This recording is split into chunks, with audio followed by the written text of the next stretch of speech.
Hi everybody, my name's Rink and I'm the STEM director for the Girl Scouts of the Desert Southwest. And today we're going to learn how to draw a coyote skull.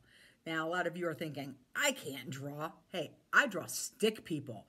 But we're going to learn how to do a scientific drawing that shows all the major features of the skull. So that way you know how to identify one. If you can tell here, now obviously this is an actual skull, okay? And I found this up in the mountains with camping, okay? You see we see some parts missing here.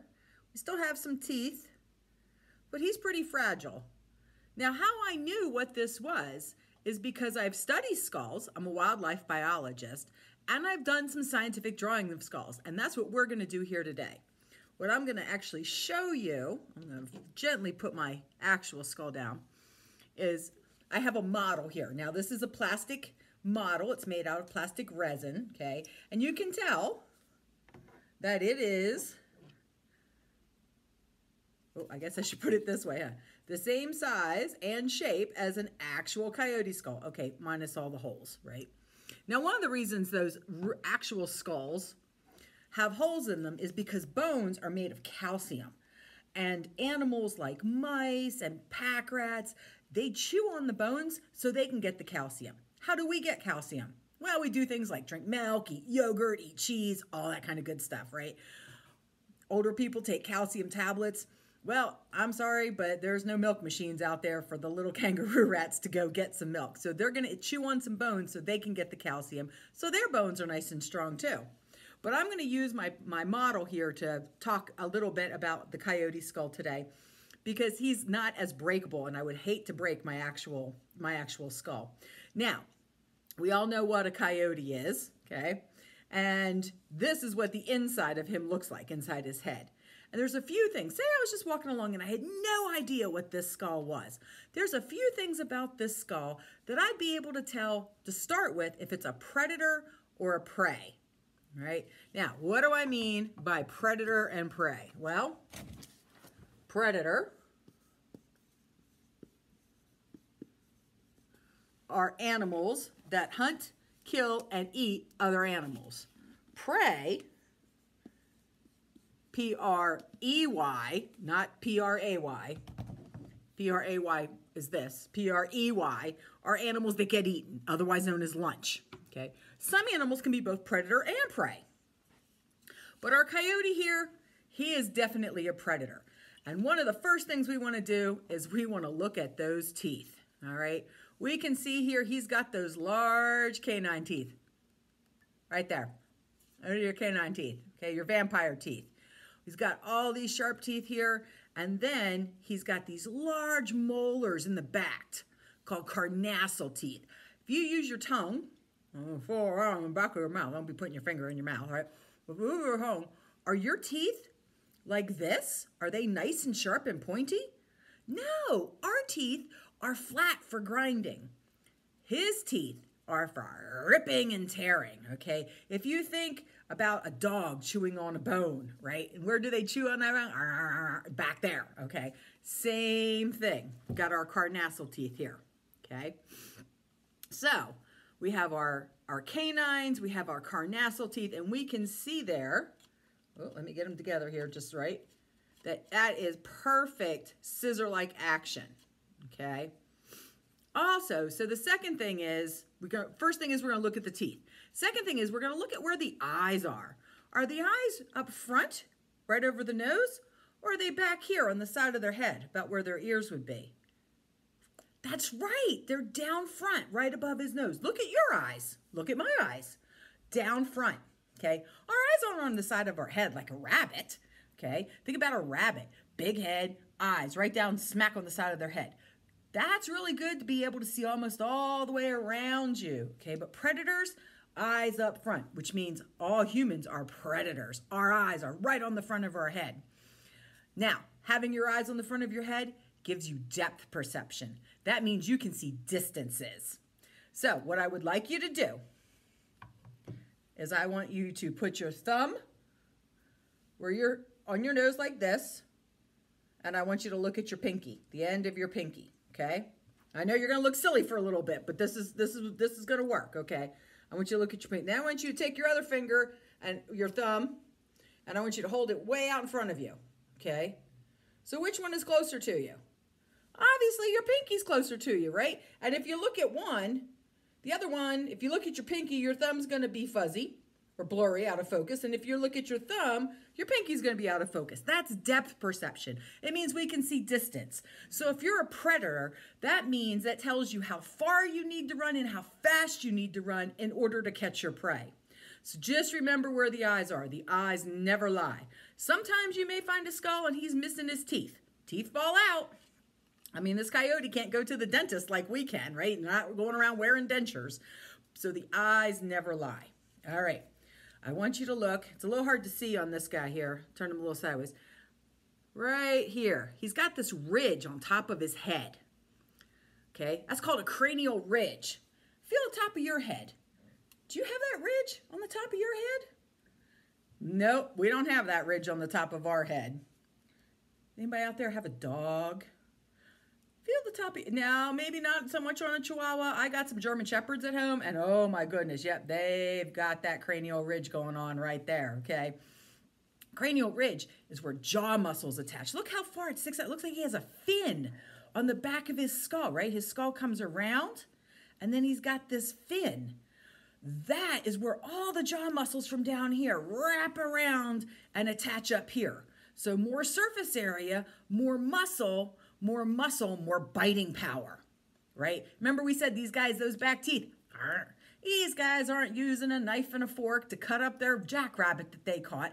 They're doing everything with their mouth, right? So got to have that extra space for all that extra muscle for that biting power, all right? We can bite pretty strong, but not as strong as these guys. All right, so I'm going to pause this a second. I'm going to let you go get a pencil and a piece of paper. Doesn't have to be brand new paper. Use recycled paper. You got some old, you can use the back. These are going to be some practice drawings first, okay? So I want you to go get a pencil and a paper, and then join me back here, and we're going to learn how to draw a coyote skull. Remember, when we draw our skull, we're just going to be thinking about basic shapes: circles, ovals, squares, and triangles. The first shape we're going to look at is the back of the skull and see a circle. Then when we look at the front, where the snout is, we see an oval. We're going to add some squares for the top of those teeth. Now we're going to put in some triangles for those teeth. My triangles look all the same here in this drawing, but yours are going to be a little bit different to match those teeth. All right, so everybody's back, and I have our model of our skull up here. Now, I don't have the bottom jaw with it yet. I just want to take a look at the whole top skull here. When we add that bottom jaw, things can get a little confusing. Oh, like my pointer, do you? That's my Harry Potter wand. I know, didn't know I had a Harry Potter wand. And this isn't any Harry Potter wand. My husband made me this Harry Potter wand, which is pretty cool. Okay, sorry, we totally digress. All right, so what we're going to be doing is we're going to be looking at some basic shapes on our skull. So the first shape we're going to look at is back here, right here. It's just a circle, back where his brain is, the main part. And then up here, it's just going to be an oval. All right, so what that is going to look like, as we said, a circle and an oval. Not bad. All right. And remember, you can pause this video at any time. So the next part we're going to do is we're going to draw in the top of his forehead and the back part of his jaw. We're going to connect the two. So it's going to look a little like that. All right, looking good, looking good.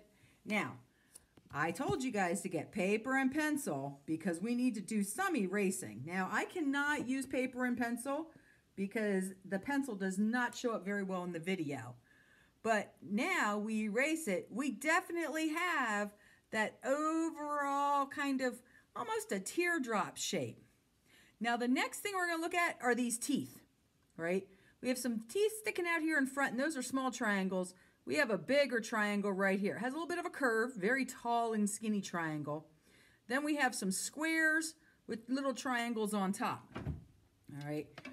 Oop, just dropped my wand. All right, so we have the little triangles. We have the bigger kind of curved triangles. Then we got some squares with the triangles on the top for our teeth. All righty. So we've got those little 3 teeth right there. Now we got this large carnassial tooth. And to tell you the truth, kind of looks like upside down mountains. So we're going to draw some upside down mountains. Nice big jagged tooth right there. All right. Now remember what we said.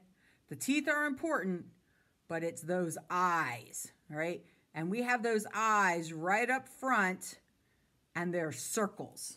So we're going to make an eye right up front as a circle. Nice. Good job. All right. The next thing we're going to look at there is we have an arch, right? Or a slight curve going on here. That is their cheekbone. So we're going to put in an arch or a curve. All right, not looking too bad, not looking too bad. And the last thing we're going to do is we're going to add this little fin here in the back. Okay, it's kind of like that sail. Anybody remember what the name of that was? That's right, the cranial ridge. There we go. All right, so then what you can do is you can clean up some of your lines between your squares and your triangles and your teeth, between your brain box, which is right there, that's his cranium, and his skull.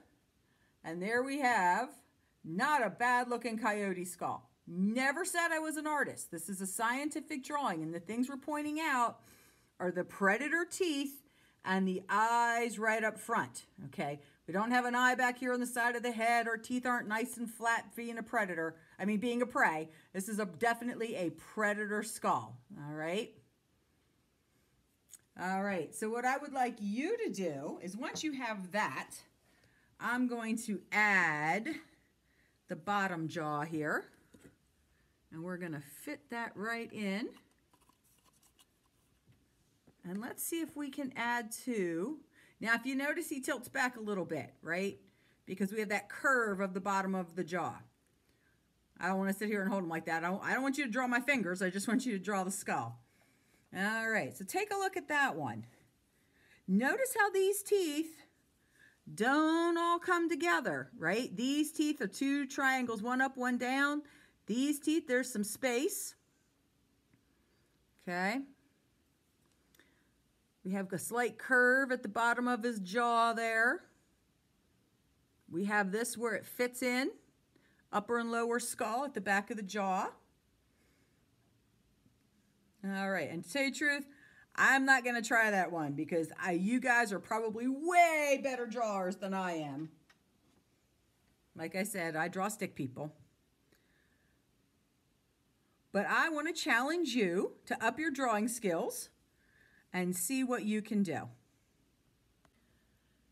Now, before we wrap up with this learning how to draw a coyote skull, I'm going to give you a little more information about our coyote here.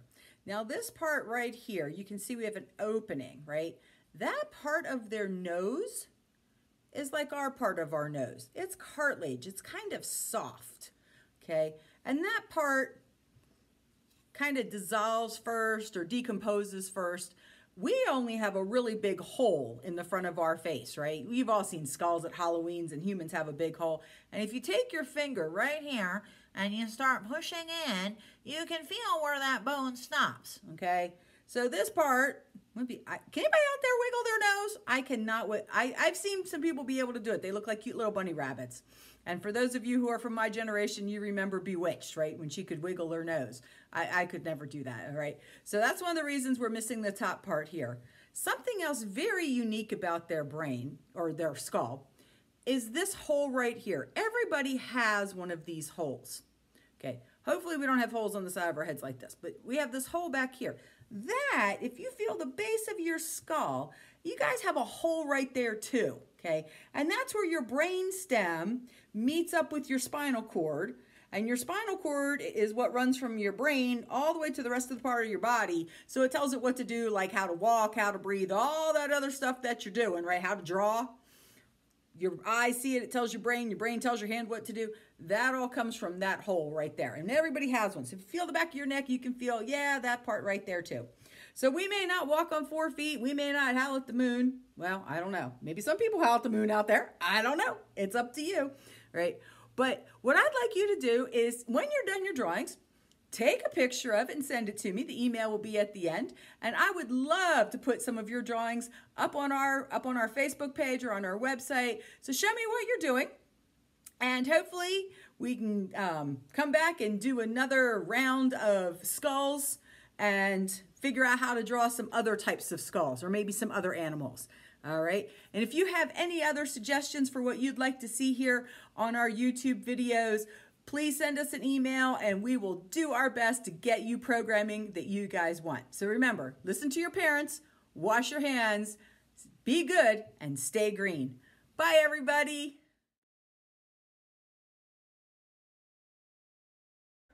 For more information about becoming a Girl Scout, please contact us at info@gsdsw.